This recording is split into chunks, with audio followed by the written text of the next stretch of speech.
बिस्मिल्लाहिर्रहमानिर्रहीम। अस्सलाम वालेकुम। हार्वर्ड एकेडमी की तरफ से आपको वेलकम कहते हैं।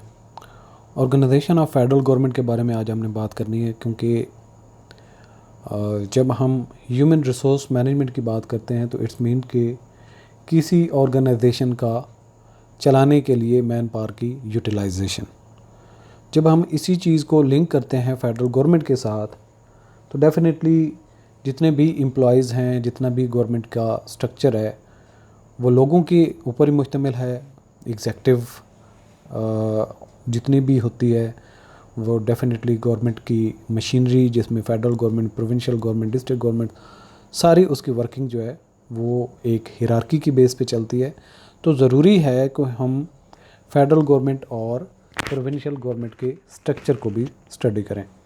तो जब हम फेडरल गवर्नमेंट के स्ट्रक्चर पे आते हैं तो सबसे पहले आप देखें गवर्नमेंट स्ट्रक्चर ऑफ पाकिस्तान। इसमें 3 मेन पिलर्स हैं जिस पे गवर्नमेंट ऑफ पाकिस्तान खड़ी होती है या गवर्नमेंट का स्ट्रक्चर खड़ा होता है। वो है एक एग्जेक्टिव गवर्नमेंट का पिलर, दूसरा पार्लियामेंट जिसको लेजिस्लेचर भी कहते हैं, और तीसरा पिलर जो होता है वो जुडिशरी होता है, यानी कि एक अदालती निज़ाम, एक एग्जेक्टिव और एक कानून साज इदारा। यहाँ पे कानून बनते हैं, ये कानून की तशरीह करते हैं और ये कानून को अप्लाई करते हैं। जो पार्लियामेंट है कानून साजी कहती है, जिसको लेजिस्लेचर कहते हैं, और जुडिशरी इस कानून की पासदारी यानी कि उसकी मुहाफ़िज़ है, जो भी कानून बनेगा उसको इम्प्लीमेंट करवाना।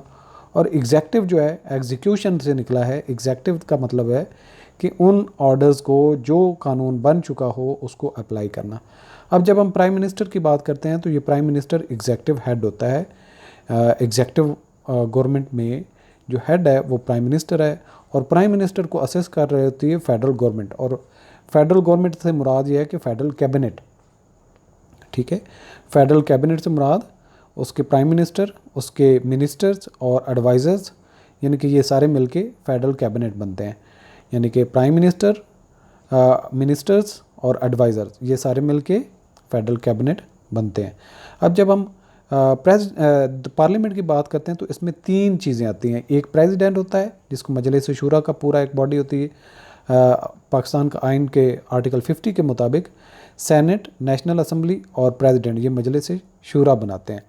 अब इसी तरीके से जो नेशनल असम्बली जो है वो प्रोविंशियल गवर्नमेंट, वो नेशनल असम्बली जो है वो फेडरल गवर्नमेंट को रिप्रेजेंट करती है, और जो प्रोविंशियल गवर्नमेंट है उसको प्रोविंशियल असम्बलीज़ रिप्रेजेंट करते हैं। तो सुप्रीम कोर्ट की जब हम बात करते हैं तो जुडिशरी जो है इसमें फेडरल शरीयत कोर्ट आती है, इसमें provincial government, provincial high courts जैसे कि Lahore high court, Peshawar high court, Sindh high court, ये सारी इसके नीचे आते हैं सुप्रीम कोर्ट के।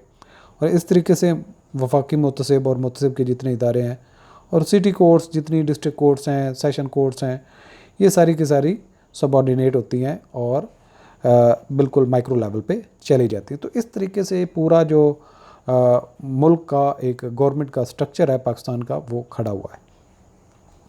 अब हम 1 बाय 1 डिटेल से पढ़ते हैं। सबसे पहले तो है द एग्जेक्टिव गवर्नमेंट, और इसमें प्राइम मिनिस्टर एग्जेक्टिव में टॉप पे आता है, यानी कि एग्जेक्टिव लेवल पे सबसे टॉप पे कौन है? Prime minister. तो प्राइम मिनिस्टर्स के हवाले से ज़ाहिर बात है, इसको जब आपने देखा होगा जब भी वोटिंग होती है तो MNAs की एक इलेक्शन होते हैं, मेंबर ऑफ़ नेशनल असम्बली, फिर नेशनल असम्बली में आके वो वोटिंग करते हैं। तो 1, 2 या 3 जितने भी उम्मीदवार हों, हर पार्टी ने अपना अपना खड़ा किया होता है, तो जो उसमें मेजॉरिटी वोट लेता है तो वो प्राइम मिनिस्टर बनता है। तो प्राइम मिनिस्टर की वोटिंग कौन करता है? यानी कि नेशनल असम्बली में उनकी वोटिंग होती है। और जितने भी कानून साजी होती है वो सेनेट से इनिशिएट हो या नेशनल असम्बली से हो, तो कानून जब बन जाते हैं तो उसकी इम्प्लीमेंट करना प्राइम मिनिस्टर का काम होता है। और प्राइम मिनिस्टर जब कभी चाहता है कि कोई ऐसी पॉलिसी लेके आना तो उस पर कानून साजी करवाई जा सकती है, या ऑलरेडी जो पहले से मौजूद कानून होते हैं उन कानून को अप्लाई करना होता है। The prime minister of Pakistan is the head of government. तो ये आपने याद रखनी है, हेड ऑफ़ स्टेट नहीं है बल्कि हेड ऑफ़ गवर्नमेंट है। हेड ऑफ़ स्टेट कौन होता है? प्रेसिडेंट होता है। Head of government of Pakistan and designated as the chief executive of the republic. ये चीफ एग्जेक्टिव का भी होता है, इसी के पास होता है। Who leads the executive branch of the government, overseas economical growth. इसके अलावा heads of council of common interest as well as cabinet and is vested with command authority over the nuclear arsenals. He is also leader of the nation who has control over the matters of internal and foreign policy, यानी कि internal मुल्क के दाखिली मामलात और foreign policy पे इसका control होता है. The prime minister is appointed by the members of National Assembly through a vote. The Prime Minister is assisted by the Federal Cabinet, a council of ministers whose members are appointed by the President on the advice of the Prime Minister. यानी कि इनको जो cabinet के members होते हैं जिन यानी कि जो वज़ीर वगैरह वो प्राइम मिनिस्टर उनकी एक एडवाइस करता है और प्रेसिडेंट उनकी अप्रूवल करता है, अपॉइंट करता है. The federal cabinet comprises of the ministers of state and advisers, और इसमें प्राइम मिनिस्टर भी शामिल होता है. इसके बाद हम अगर पार्लियामेंट की बात करते हैं तो पार्लियामेंट पाकिस्तान की जो है वो दो ऐवानों पर मुश्तमिल है, ऐवान बाला और ऐवान ज़ेरी. ऐवान बाला किसको कहते हैं? सेनेट को कहते हैं, और ऐवान ज़ेरी कहते हैं नेशनल असम्बली को, यानी कि सेनेट और national assembly. The bicameral federal legislature consist of the senate जिसको अपर हाउस कहते हैं एंड द नेशनल असम्बली जिसको लोअर हाउस कहते हैं.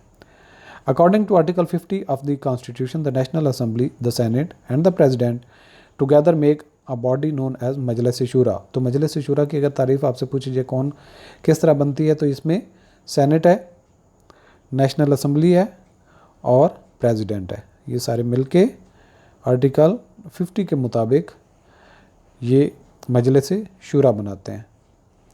इसके बाद प्रेसिडेंट की अगर हम बात करें तो ये हेड ऑफ़ स्टेट है. The president of Pakistan is the ceremonial head of state and a figurehead who is a civilian commander in chief of the Pakistan Armed Forces. यानी कि आर्मड फोर्सेस का जो कमांडर इन चीफ है वो कौन है? President of Pakistan. As per the constitution of Pakistan and a leader of the nation. ये leader भी कौम का एक लीडर भी इसको एक टाइटल दिया गया होता है. The president is kept informed by prime minister on all the matters of the internal and foreign policy as well as on all legislature proposal. Constitution of Pakistan vests president the powers of granting the pardon, यानी किसी को माफ़ी करनी हो, reprieve करने हो, and the control of the military, यानी कि मिलिट्री की कमांड भी, किसी को माफ़ी देनी है, किसी को सज़ा देनी है तो उसको आइन ने प्रेसिडेंट को इतनी power the. However all appointments at higher commands of the military must be made by the president on the required and necessary on consultation and approval from the prime minister. यानी prime minister की advice के बाद उसने decision लेने होते हैं. In addition the constitution prohibits the president from exercising the authority for the running of the government, यानी कि वो फेडरल गवर्नमेंट की रनिंग में कोई रोल अदा नहीं करेगा बल्कि फिगर हेड के तौर पे अपने आप को रिप्रेजेंट करेगा. इसके बाद आ जाता है सेनेट, यानी कि upper house. The senate is a permanent legislature. ये परमानेंट लेजिस्लेचर का मतलब ये है कि नेशनल असम्बली अगर पूरी अपनी मियाद करती तो वो एकदम रिज़ाइन कर देते हैं, जबकि इसके आधे मेंबर जो होते हैं वो उनका टेन्योर होता है और उनके पूरा करने के बाद दूसरे का टेन्योर आधा हो चुका होता है. तो जब उनका पूरा होता है तो अगले टेन्योर आधे तक हो जाता है, यानी कि ये परमानेंट होती है और हर सूबे को बराबर की इसकी जो रिप्रेजेंटेशन दी होती है और हर सूबे की जो प्रोविंशियल असम्बलीज़ होती हैं उन्होंने अपने मेंबर्स को इलेक्ट करके भेजा होता है.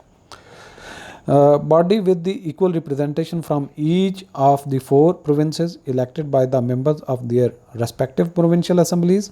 There are representative from the federally administered tribal areas, जो कि अब तो KPK में शामिल हो चुका हुआ है, and from Islamabad capital territory.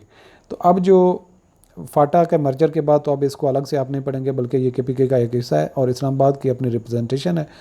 The chairman of the senate under the constitution is next in line to act the president, यानी कि प्रेसिडेंट अगर मौजूद नहीं है, छुट्टी चला जाता है, कहीं मौजूद नहीं होता, तो जो सेनेट का चेयरमैन है वो उसको रिप्रेजेंट करता है या उसके पास पावर आ जाती है. Should the office become vacant, अगर प्रेसिडेंट ने अपनी मियाद पूरी कर ली तो जब तक नया प्रेसिडेंट नहीं आएगा तो सेनेट का चेयरमैन उसको एज ए प्रेसिडेंट लेके चलेगा. And until such time as new president can be formally elected. Both the Senate and the National Assembly can initiate the and pass legislation except the finance bill. जो finance bills हैं वो सिर्फ और सिर्फ national assembly से originate होते हैं, बाकी कोई बिल हों तो वो सेनेट या नेशनल असम्बली ओरिजिनेट कर सकती है, इनिशिएट कर सकती है और उस पर लेजिस्लेचर होती है. Only the national assembly can approve the federal budget and the finance bill, finance के बिल्स या पैसे का मामला जितने भी डिसीजन होंगे वो नेशनल असेंबली से ही इनिशिएट होंगे। In the case of other bills the president may prevent passage unless the legislature in joint sitting overrule the president by a majority of members of the both houses present and voting, कि अगर कोई bill ऐसा पास हुआ है जिसको president चाहे तो उसको ओवर रूल कर सकता है और उसके डिसीजन को टर्न डाउन करने के लिए जॉइंट सिटिंग कॉल करनी पड़ेगी नेशनल असेंबली और सेनेट की, और मेजॉरिटी वोट अगर वोटिंग कर देती है तो फिर प्रेसिडेंट के ऑर्डर को भी ओवर रूल किया जा सकता है। Unlike the national assembly the senate can not be dissolve by the president, president के पास ये पावर है कि वो नेशनल असेंबली को डिजॉल्व कर सकता है लेकिन वो सेनेट को डिजॉल्व नहीं कर सकता है। इसके बाद आ जाती है नेशनल असेंबली जिसमें मेंबर ऑफ नेशनल असेंबली बैठे होते हैं। Member of national assemblies are elected by universal adult suffrage, यानी कि जितने भी बालिग लोग होते हैं 18 ईयर से ऊपर के, उनके वोट होते हैं और वोटिंग से उनकी इलेक्शंस होते हैं और उनको अपने अपने हल्के से उनको इलेक्ट करके भेजा जाता है, वो अपने लोगों को रिप्रेजेंट करते हैं। Seats are allocated to each of the 4 provinces, यानी कि जितनी आबादी किसी सूबे की ज़्यादा होगी उतनी उसको नेशनल असेंबली की सीटें ज़्यादा मिली होती हैं, आबादी के तनासब से ये सीटें मिलती हैं। The federally administered tribal areas and Islamabad capital territory on the basis of population. तो फाटा डेफिनेटली मैं पहले भी बात कर चुका हूँ, केपीपी में मर्जर हो चुका हुआ है।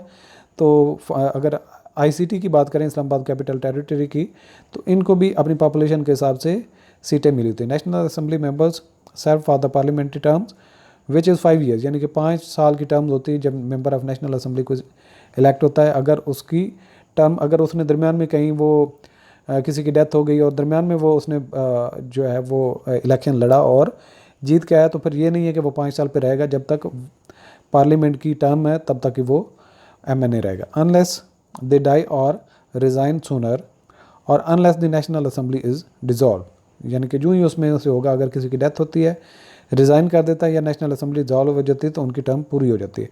Although the vast majority of the members are Muslim, about 5% of the seats are reserve for minorities including Christian, Hindus and Sikhs, यानी 5% मिनॉरिटीज़ का कोटा है। जबकि हम फीमेल की बात करते हैं तो 50 से ज़्यादा इनकी सीटें। There are also 50+ special seat for women now and women are selected by their respective party heads. तो जो पार्टी के हेड्स होते हैं उन्होंने जितने उनके पास नेशनल असेंबली की सीट्स होती है उसके तनासब के साथ उनके पास ऑप्शन होता है, वो जिसको सिलेक्ट करके मेंबर ऑफ नेशनल असेंबली बनाना चाहें बना सकते हैं। इसके बाद आ जाता है जी अदालती निज़ाम की judiciary. The judiciary includes a supreme court, provincial high courts, district and session court, civil and magistrate courts exercising civil and criminal jurisdiction, some federal and provincial courts and tribunal such as service court जिसमें service के मामलों को देखा जाता है, income tax and excise court जिनमें tax के मामलों को निपटाया जाता है, बैंकिंग कोर्ट्स होती हैं। इसके अलावा बोर्ड ऑफ रेवेन्यू ट्राइब्यूनल्स होती हैं जिनके यानी कि टैक्स के मामला जितने भी हों वो ट्राइब्यूनल को रेफ़र हो जाते हैं और उनको रिड्रेसल कमेटी एड्रेस करती है, established in all provinces as well. तो ये सूबों के लेवल पे भी होती है और फेडरल लेवल पे भी होती है। तो जुडिशरी की अगर बात करें तो सुप्रीम कोर्ट टॉप पे होती है और बाकी इसके नीचे हाई कोर्ट्स होती हैं। इसके अलावा फेडरल शरीयत कोर्ट होती है। तो ये निज़ाम भी आगे चल के हम इंशाल्लाह आने वाले सेशन में डिटेल से डिस्कस करेंगे।